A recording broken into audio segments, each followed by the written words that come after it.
뉴스 코멘터리 막점 막후입니다. 구독, 좋아요, 알림 설정 부탁드려요.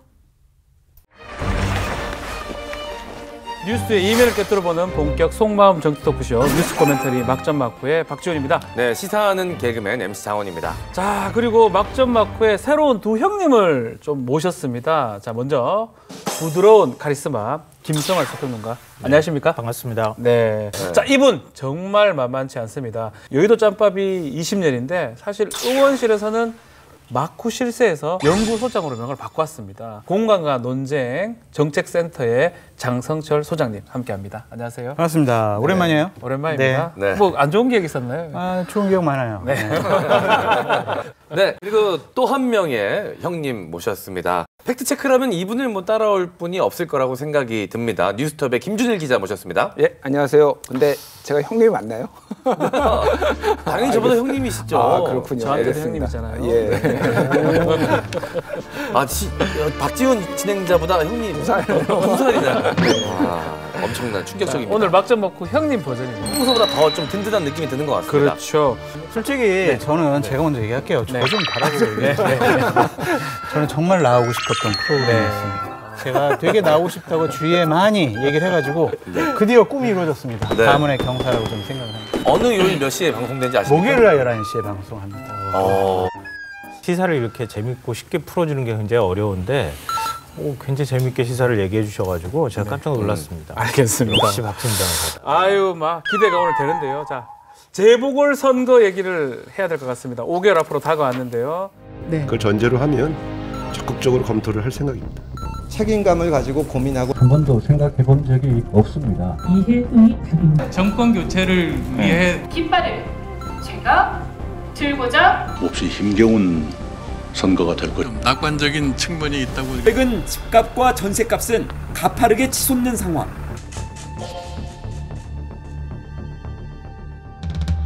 여야 모두 선거 체제에 돌입했습니다. 1년 임기긴 하지만 이 재보궐선거의 승패에 따라서 2022년 대선 결과가 달라질 수도 있습니다. 뭐 이렇다 보니까 여야 모두 올인을 하지 않을 수 없는 상황인데요. 재보궐선거를 앞둔 정치권을 자세히 이 두 분 막후 실세와 함께 짚어보도록 하겠습니다. 현재 부산이나 뭐 서울 지지율 추세 한번 짚어보고 얘기를 좀 나눠보죠. 어떻게 됩니까? 예, 정당 지지율이 민주당이 32% 그리고 국민의힘이 30.0%. 그래서 오차 범위 내로 들어왔습니다. 이게 상승세와 하락세가 좀 뚜렷합니다. 국민의힘이 조금 더 올랐고요. 네. 이제 중요한 건 이건 지방선거잖아요. 서울에 보면은 민주당이 28.1, 국민의힘이 28.7. 그래서 국민의힘이 더 높아요, 지금 서울 지역에서. 네. 그리고 부산, 부울, 경인데 민주당 29.1, 국민의힘 32.2. 이것도 역시 국민의힘이 높습니다. 그래서 현재는 그러니까 어찌됐든 흐름이 야당에게 약간 더 유리하다 정도로 볼 수는 있겠습니다. 자, 국민의힘은 이 선거의 열쇠가 부동산이다. 부동산 이슈다. 특히 정부의 부동산 정책 실책을 좀 부각시켰다. 이런 말을 했는데 근데 부동산 문제는 어느 정부나 어느 정권이나 쉽지는 않잖아요. 왜 정부 편 들어요? 정권 어느 정권이나 어떤 정권이나. 아니, 지금 당신은 옛날 정권이나 누구 정권? 죄송합니다. 어느 정권이 쉽지는 않잖아요. 지난 총선 때는요, 집값은 폭등했지만 전세자금, 월세자금은 좀 안정적이었어요. 아하. 그래서 김현미 장관이 그 지역에서 아니 도대체 부동산 실패의 정말 원흉이야라고 했는데도 민주당 후보가 또 뽑혔어요. 네. 왜 그랬냐면 왜 그랬습니까? 집 없는 분들이 전세, 월세 시장은 안정돼 있어가지고 집값 오르는 사람들 정말 쌤통이다. 세금 많이 내라. 그런 감정이 있었다고 보여져요. 근데 이제는 집 있는 사람, 없는 사람 다 분노의 임계점이 지났다. 아, 나는 은퇴해가지고 집 한 채밖에 없는데 세금으로 내 은퇴 자금 다 뺏어가네? 분노가 나옵니다. 그리고 집 없는 분들, 집 없는 사람들, 전세, 월세 사는 분들 네. 집을 구할 수가 없어요. 맞아요. 전세 자금 구할 수가 없어요. 그래서 이 정권에 대한 심판론이 작동할 거라고 생각이 드는데 네. 저는 문재인 정부가 부동산 문제 이렇게 해놓으면은 아마 다음 정부 때 다 덕 볼 것이다 이렇게 기본적으로 생각하는데요. 그러니까 부동산 문제 어느 정부나든가 집 뭐 무슨 뚝딱 그냥 집 져가지고 바로 다음에 사람들한테 공급할 수 있는 게 아니잖아요. 그렇죠. 그러니까 지금 열심히 집 지으면 아마 다음 정부 때는 부동산 한층 부동산 문제에 있어서 부담 덜고 아마 정책 추진할 수 있을 거라고 보고요. 또 하나는 그러니까 지금 서울에 집 못 가진 사람이 한 43%, 40%가 넘잖아요. 예. 그러니까 그분들이 다 공부를 하는 건 아니에요. 들여다 보면은 임대차 3법으로 오히려 계약갱신 청구권 행사에서 지금 당장 돈을 내야 되는데 돈 안 낼 수 있는 늘 4년마다 다녀야 되는 상황이었던 분들이 아하. 있었는데 네. 그런 분들이 다시 계약을 연장할 수 있는 그런 기회가 주어졌다고 하는 점을 우리가 평가해야 될 것 같고요. 네. 그리고 공시가격 6억 원 이하, 그러니까 그 실거래가로 하면 한 9억 정도 되는 거죠. 이런 분들이 전체 주택의 한 90%가 넘습니다. 물론 수도권 비중은 조금 더 높을 수 있지만 그런 분들 입장에서는 오히려 세금이 감면되는 효과가 나타날 수도 있거든요.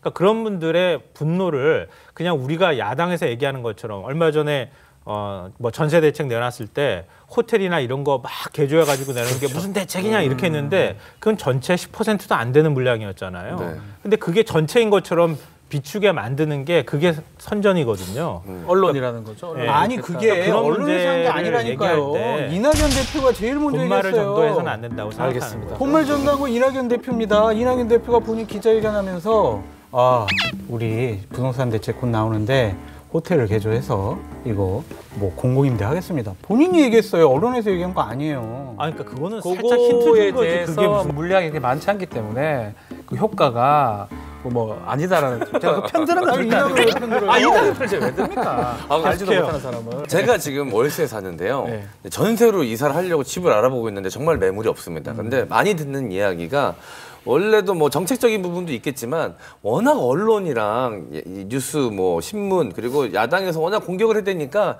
지금 위기감이 더 고조된다라는 거예요. 그래서 집을 가진 사람들도 더 지금 집 내놓으면 안 되겠다라는 불안감에 더 안 내놓고 매물이 없고 그러니까 더 구하기 힘들고 어느 정도 좀 책임론이 있지 않나. 4대1로 싸우는 것 같아요. 4대1 아니 저는 진짜 제가 요즘 오해했습니다. 너무 그런 이야기를 많이 듣고 이제 아니 그렇다면 부동산 정책이 많이 실패했다면 떨어진 만큼 여당이나 정부의 어떤 지지율이 떨어진 만큼 야당이 올라가야 되는데 그만큼 탄력은 또 못 받잖아요. 못 받아요. 이유 하나만 해볼게요. 네. 지난 4월 총선 때 민주당이라는 식당하고 국민의힘이라는 식당이 경쟁을 하다가 국민의힘 식당 망했어요.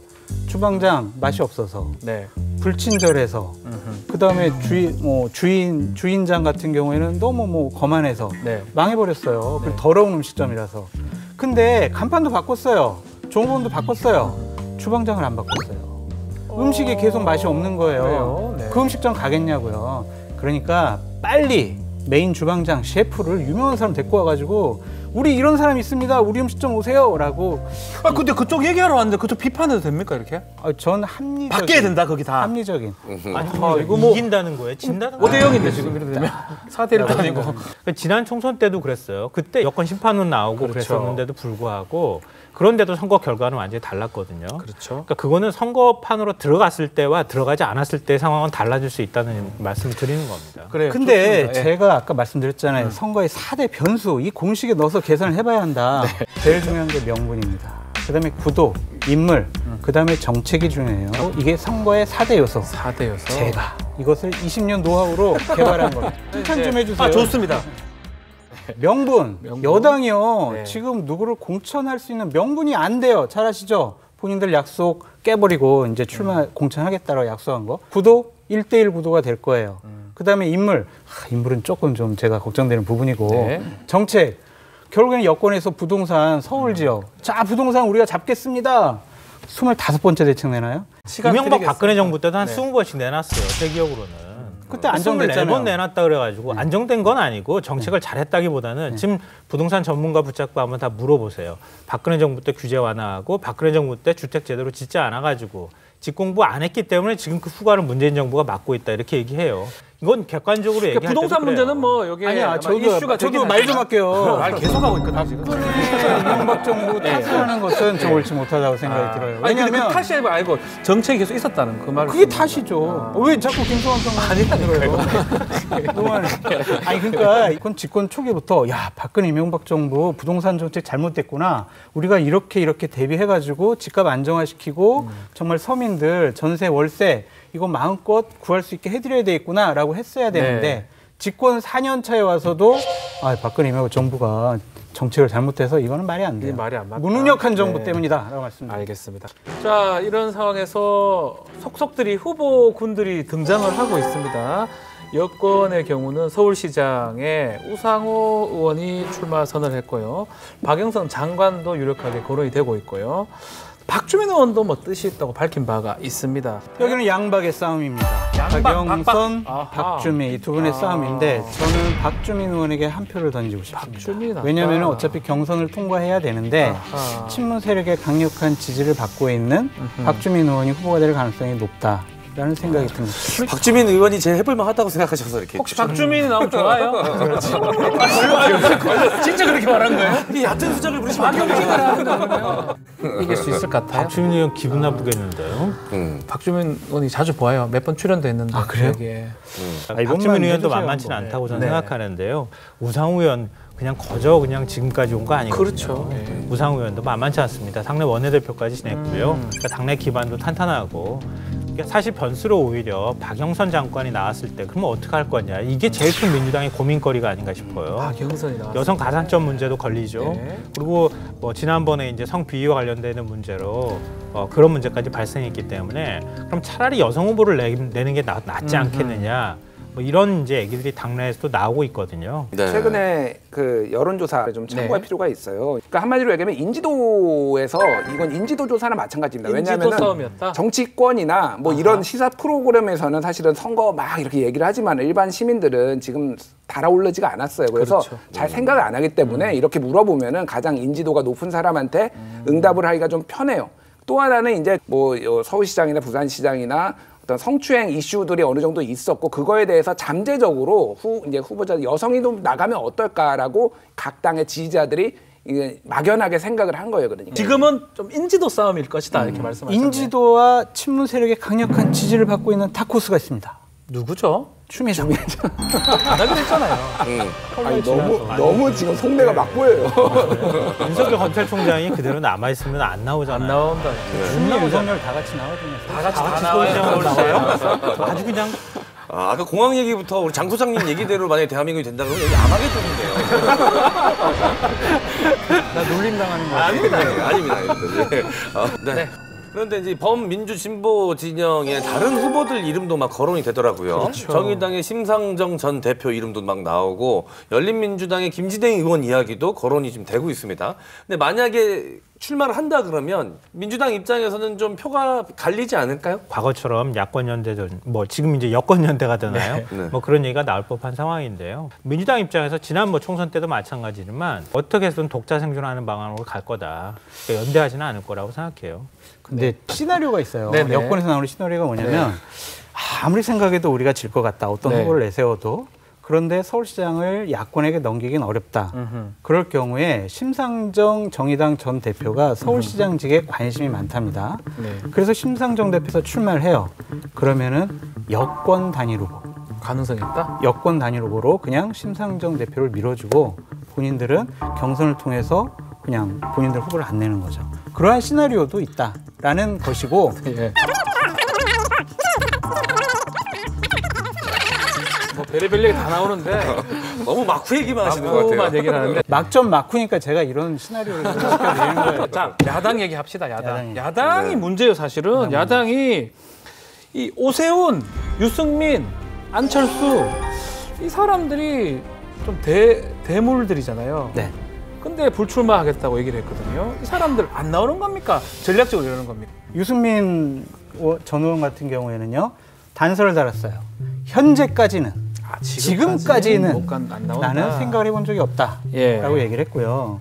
오세훈 전 시장 같은 경우에는 가급적 저 외에 좋은 당내 대안이 나섰으면 좋겠다. 안철수 대표 같은 경우에는 안 나간다고 계속 언론에 얘기하고 있죠. 그렇죠. 네. 근데 그런 데를 찾아다녀요. 두 달 전에 서울시 당협위원장들이 모여서 한 하루 동안 여러 가지 세미나를 한 적이 있어요. 네. 거기 제일 먼저 간 사람이 누군지 알아요? 안철수예요. 안철수 대표. 가가지고 저는 서울시장 절대로 출마 안 하겠습니다 하면서 자기 책 다 사인해가지고 주고 당협위원장들한테 잘 부탁합니다라고 인사까지 했어요. 그리고 지금 마쿠에서 서울시에 있는 그 당협위원장과 의원들 만나고 다니고 있어요. 그러니까 나는 정말 막 그 관심은 있는데 나는 너 안 좋아해라고 하는 거랑 똑같은 것 같아요. 제가 하나만 더 말씀드릴게요. 서울시장은요, 서울시장 후보감이 될 수가 없어요. 대선 후보감이어야 서울시장이 될 수가 있어요. 그런 의미가 있군요. 네. 그래서 유승민, 오세훈, 안철수 이런 대선 후보감이 서울시장 후보감으로 적당하다라고 말씀드립니다. 근데 질문하고 싶어요. 네, 질문 네. 세 사람이 나오면은 당선 가능성이 있다고 생각해요. 유승민 의원이 나오면은 저는 아주 편하게 선거를 치를 수가 있다. 편하다. 네. 네. 안철수 대표 같은 경우에는 박빙으로 이길 것 같다. 오세훈 시장은 좀 어렵지 않을까? 질 거다. 비호감도가 좀 있어요. 깔끔하네요. 안철수 대표가 저는 그나마 제일 가능성이 있다고 봐요. 안철수 대표 입장에서는 어떻게 해서든 자기 정치를 부활시켜야 한다고 하는 절박감이라는 게 있기 때문에 지금 하는 모양 보면 막 존재감 키우려고 하고 사실 제가 볼 때는 이렇게 비판에 설득력이 있는 비판도 하지 않는데도 불구하고 막 적개심을 동원하는 이런 정치적 언어를 막 사용한단 말이에요. 이런 모습으로 보면은 안철수 대표가 그나마 가능성이 있다고 보는데 안철수 대표 지난번에 나와서 아주 참패했잖아요. 서울시장 선거에서. 그렇죠. 그리고 독일로 갔던 겁니다. 마라톤 열심히 하고 난 다음에 다시 와서 또 서울시장 또 한 번 나올래요? 저 설득력이 있을까요? 안철수 대표 같은 경우에는 서울시장 나올 생각하지 마세요. 그냥 부산 출신이니까 부산시장 나가고 마음대로 자꾸 얘기하지만 잠깐만요. 제가 좋은데요. 이거 김종인 여제 같아요. 서울에는 유승민, 부산에는 안철수. 고향이 거기니까. 그래서 대권 후보들 각 지자체 딱 장악을 해가지고 막 오는 거죠. 아직 어리잖아요. 유승민 또 대구긴 한데 그건 상관없습니다. 근데 저번에 불출마를 하면서 희생적인 모습을 보였고. 유승민 전 의원 사무실이 이름이 희망 22더라고요. 그러니까 누가 봐도 22년도를 노리고 있다는 얘기인데. 유승민 의원이 이것도 막후인데 유승민 의원이 서울시장에 나갈 수도 있다라고 추측하는 근거들이 몇 개가 있어요. 그런 게 있습니까? 첫 번째는요. 스텝이 너무 빨라요. 대선 캠프라면 내년 3, 4월에 만들어도 되는데 지금 만든 거는 서울시장 캠프를 염두에 둔 것이 아니냐. 대선 캠프보다 서울시장 캠프에 가깝다. 그렇죠. 그리고 너무 작아요, 캠프가. 대선 후보 캠프라고 하기에는 그런 규모도 봐야 되고 그럴 수 있겠네요. 이 좁은 협소한 장소에 너무 많이 와주셔가지고 전 유승민 전 의원의 트라우마라고 생각해요. 그동안에 당내에서 기여한 바가 없다는 것 때문에 당내에서 주목을 제대로 못 받고 당내 세력도 못 키웠어요. 대선 후보가 되는 과정에서도 당내 지원도 제대로 못 받았어요. 그러니까 그런 것들이 굉장히 큰 트라우마로 전 남아있을 거라고 봐요. 그러니까 이번에는 차라리 서울시장 선거할 때 적극적으로 유세해가지고 만약에 후보 당선시켰다. 그럼 유승민 의원 공으로 가지 않겠습니까? 그러네요. 그렇게 해서 대선으로 가는 전략을 전 짜고 있을 거라고 봐요. 이게 좀 재밌는 역사적 통계 같은 거예요. 그러니까 서울시장이라는 자리가 대선의 선행지수였습니다. 무슨 얘기냐면은 95년에 조순 후보가 시민 후보였겠는데 조순 후보가 된 다음에 97년에 김대중 후보가 됐어요. 98년에 고건이 된 다음에 2002년에 노무현이 됐습니다. 그리고 2002년하고 2006년에 이명박, 오세훈이 된 다음에 2007년에 이명박이 됐어요. 2010년에 오세훈이 되고 2011년에 박원순이 됐어요. 근데 2012년에 박근혜 대통령 후보가 됐어요.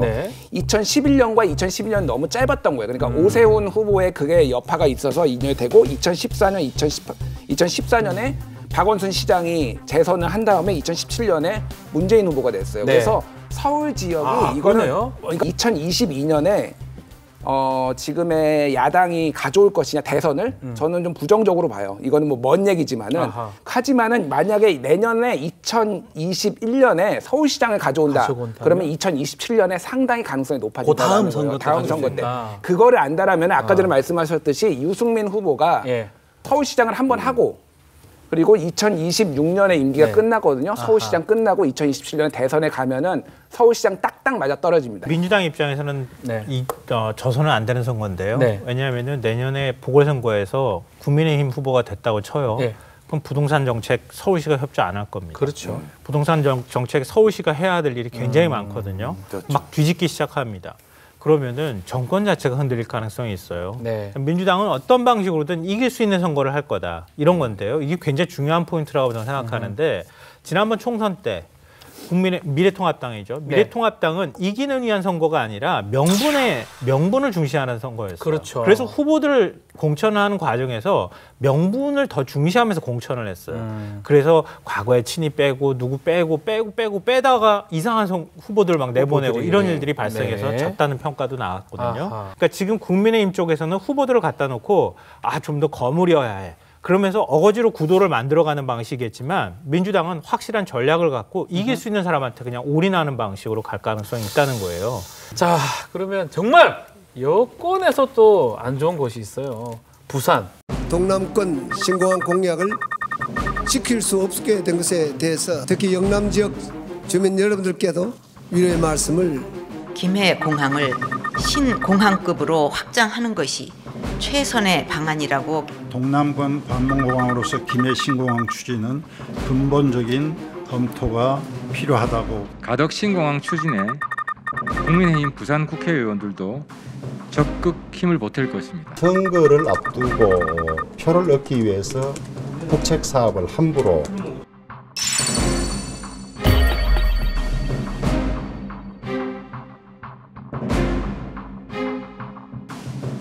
2006년도 말에 노무현 대통령이 동남권 신공항의 필요성에 대해서 얘기를 했고요. 그거는 일련의 흐름이 있습니다. 2002년에 양양공항, 2007년에 무안공항 생기면서 이제 영남 지방이 없다라는 거죠. 그러니까 그 뭐 국제공항이 그러니까 좀 큰 데가 없으니까 세워야 된다라는 흐름이 있었고, 그래서 이제 그 이후에 각 대선 후보들이 모두가 동남권 신공항을 공약으로 세웁니다. 그래서 이명박 후보도 세워서 당선이 됐고, 그래서 2009년도에 밀양 그리고 가덕도, 경남 밀양과 부산 가덕도를 두 개를 이제 최종 후보지로 선정을 한 다음에 실사를 했는데 2011년에 둘 다 비용 편익이 1.0이 안 넘는다. 한마디로 얘기하면 지으면 손해다. 그래가지고 백지화가 됐어요.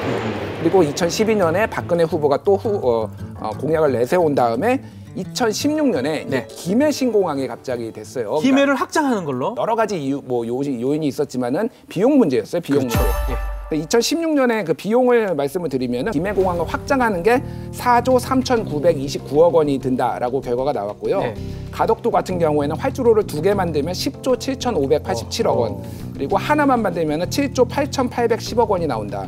그리고 밀양 같은 경우에는 활주로 2개 만들면 6조 1,387억, 그리고 하나 만들면 4조 7,815억. 그래서 더 비싸네요, 더. 예, 그러니까 한마디로 얘기하면은 가덕도가 제일 경제성, 그러니까 돈을 많이 부어야 되고, 그다음에 밀양이고 김해 신공항이 가장 돈을 덜 써도 되니까 그래서 김해가 이제 됐다. 그래서 그때 당시에 결정이 됐는데 이제 오거돈 시장이 2018년에 지방선거 나오면서 가덕도 신공항을 짓겠다라고 하면서 그래서 다시 검증을 하자라고 해서 그거가 부울경 자체 검증을 하고 그다음에 이제 국토부까지 와가지고 이제 여기까지 검증을 해서 얼마 전에 백지화까지 결론이 난 거죠.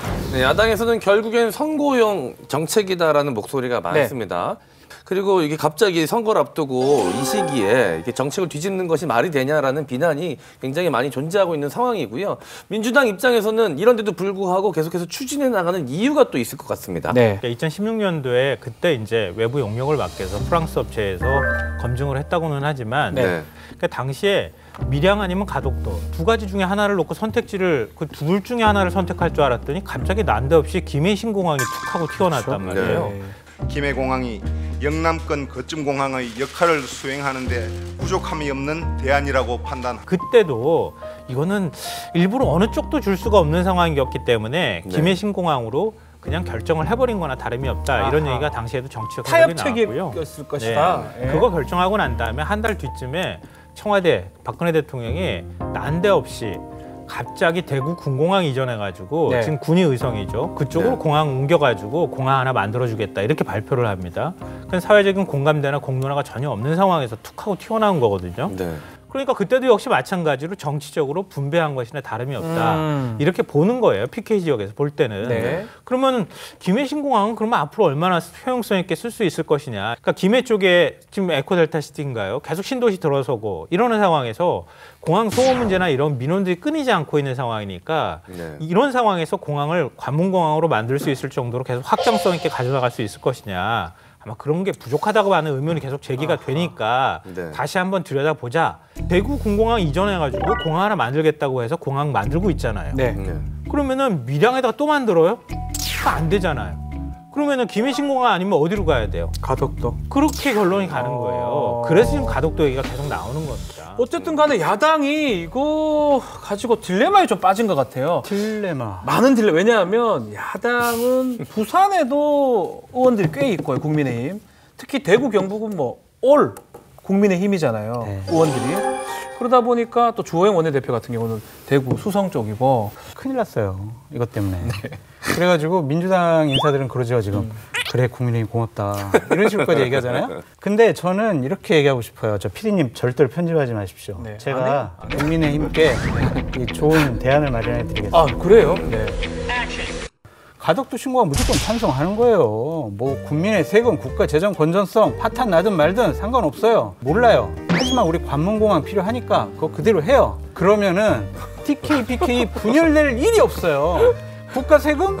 아이 그거는 여당이 걱정이죠. 왜 야당이 걱정합니까? 거의 도시 숫자보다 공항 숫자가 더 많을 것 같은데 그쪽에. 제가 봤을 때는요. 뭐 한두 개 더 늘어나는 건 상관이 없어요. 군리에 만드는 거 아니 예를 들면 부산시를 중심으로 반경 280km 안에 공항이 현재 7개가 있어요. 가덕도 만들어지면 8개고요. 군이 신공항 만들어지면 9개예요. 이게 말이 돼요? 버스 정류장가 이거 너무 많이 만드는 거 아닙니까? 근데 이런 거 이 정권이 그런 거 생각 안 하잖아요. 그러니까 야당은 부안해동 해라. 라고 말씀드리고 싶습니다. 근데 이렇게 얘기해도 되는 겁니까? 아니, 자기 마음대로 하시니까. 만약에 내년도 4월에 있을 선거가 부산시장 선거가 아니라 대구시장이라든가 경북도지사 선거라면 과연 이런 결정을 지금 했겠어요? 저는 안 했을 거라고 봐요. 부산시장 선거에 이러한 결정이 도움이 될 테니까 이 정권이 지금 이 시점에서 이런 결론을 낸 거죠. 정치적인 결정한 것은 박근혜 정권이 아니라 문재인 정권이다라고 말씀드립니다. 근데 보궐선거 예상하고 검증이가 출범된 건 아니었어요. 그 전에 출범했었죠. 검증이가 작년 12월에 출범했고요. 오거돈 시장이 그만두겠다고 한 게 올해 4월이었어요. 그럼 오거돈 시장 문제 미리 알고 검증이가 뜬 건 아니잖아요. 그리고 이번에 발표 안 하고 예를 들어서 보궐선거 지나고 난 다음에 발표했으면 이건 틀림없이 대선용이다. 그러면서 또 공격하지 않았겠어요? 정치적인 문제는 뭐두 분이 이제 알아서 논쟁을 하시고 좀만 이제 팩트와 관련해서 말씀드리면은 일단 가덕도라는 데가 활주로를 닦을 그 평지가 없습니다. 그래서 산으로 돼 있죠. 산으로 돼 있어요. 그냥 그래서 다 밀어야 되고요. 그것들로도 부족을 해가지고 바다를 매립을 해야 되는데 수심이 12m에서 20m 정도 돼요. 깊기 때문에 엄청나게 많이 매립을 해야 되고 이런 문제들이 있어서 가덕도가 적합하네. 물론 항만하고 연계돼 있어서 적합하다라는 말도 있지만은 태풍으로 외해에 직격탄에 맞을 수가 있기 때문에 부적합하다라고 그런 논란들이 있어요. 사실은 그래서 이 문제는 실제 정치공학적으로도 문제가 있지만은 앞으로 이게 진짜로 추진이 될지 여부는 좀 지켜볼 필요가 있습니다. 알겠습니다. 이럴 때 이런 이슈 나오면은 지역 신문을 제일 먼저 찾아봐요. 그러니까 대구 쪽은 당연히 그거에 대해서 비판적인 기사들을 많이 냅니다. 근데 부산일보는 또 정반대의 기사를 내요. 부산일보가 기사 낸 걸 보니까 가덕도 같은 경우에 가덕도 활주로를 조금만 틀고 방향을 좀 바꿔서 지금 이제 많이 매립해야 되는 지역이 아니라 수심이 낮은 지역으로 매립을 하자. 그렇게 해서 공항을 만들게 되면 그러면 지금 뭐 10조 원 넘게 든다고 얘기를 하는데 한 7조 8천억 정도만 돼도 건설할 수 있다. 이런 얘기가 있고요. 김해신공항도 4조 원대 든다고 얘기하는데 산을 절취하는 비용을 지금 빼놨다. 산을 절취하는 비용을 포함하면 7조 원 넘게 든다. 더 들 것이다. 근데 사실 이게 나중에 가서 실제 그 건설 비용까지 연결했을 때 결과적으로 얼마가 더 들지는 아무도 사실은 알기 어려워요. 네, 김성환 평론가께 말씀드리고 싶은 게 있는데 이런 지역 현안 국책사학과 관련해서는요. 각 지역의 신문이나 언론을 보지 마십시오. 경인방송, OBS를 보시기 바랍니다. 이게 객관적으로 보도할 수 얘기긴 한데 근데 그 이제 예를 들려고 이제 하는 거예요. 오늘 여기 출연하신 목표가 따로 있으신 것 같아요. 고정 받으시려고 지금 OBS 고정하시려고 지금 그렇게 하시는 것 같아요. 가덕 신고가 이거 뭐 크게 관심 없으신 것 같아요. 여기 고정이 더 큰. 아니 제가 부산 쪽 의원을 한 10년 모셔서 이걸 잘 아는데. 김무성 의원이죠. 근데 이제 김해신공항 같은 경우에는요. 지금 현재 있는 활주로를 약간 5도만 틀고 다른 활주로를 만들면은요 국제공항으로서 큰 결격 사유가 없어요. 부산 지역에 2개의 국제공항을 갖고 있는 것이 또 적정하냐라는 부분도 있고 부산 아직 후보군이 뭐 명확하지 않거든요.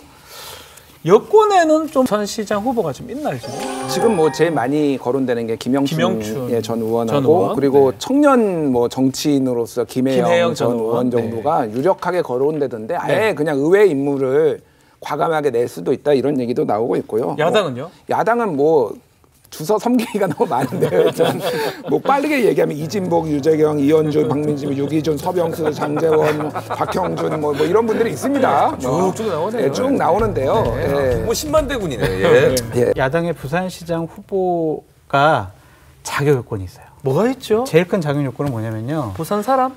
아니에요. 네.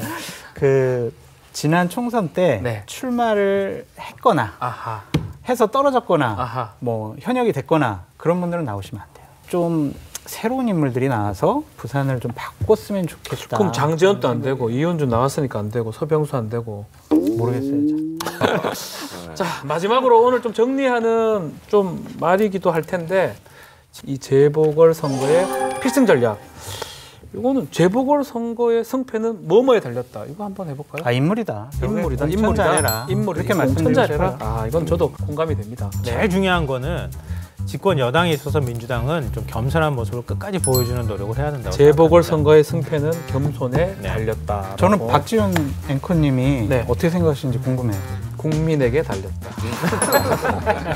구체적으로 출마하시나? 시민에게 달렸다. 이렇게 얘기를 하겠습니다. 자, 우리 김준일 기자 한번 짚어주시죠. 예, 비호감도에 달렸다라고 저는 봐요. 비호감도. 예. 이게 누구도 예기치 못하게 갑자기 생긴 보궐선거지 않습니까? 그렇죠. 그러다 보니까 뭐 정책적으로나 여러 가지로 좀 부족할 수밖에 없는 상황에서 양측이 다 그 사람의 전체적인 정치 인생을 보고 아마 시민들이 판단할 가능성이 높을 것 같아서 그동안의 정치 인생에 꽈락이 좀 없어야 된다. 꽈락이 없어야 된다. 아, 전 이렇게 봅니다. 인물을 또 지적을 하셨네요.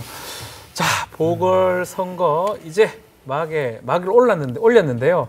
앞으로 어떻게 진행될지 많은 국민들 또 시민들이 지켜봐야 될 것 같습니다. 목요일 밤 11시 뉴스 코멘터리 막점 많은 시청 바랍니다. OBS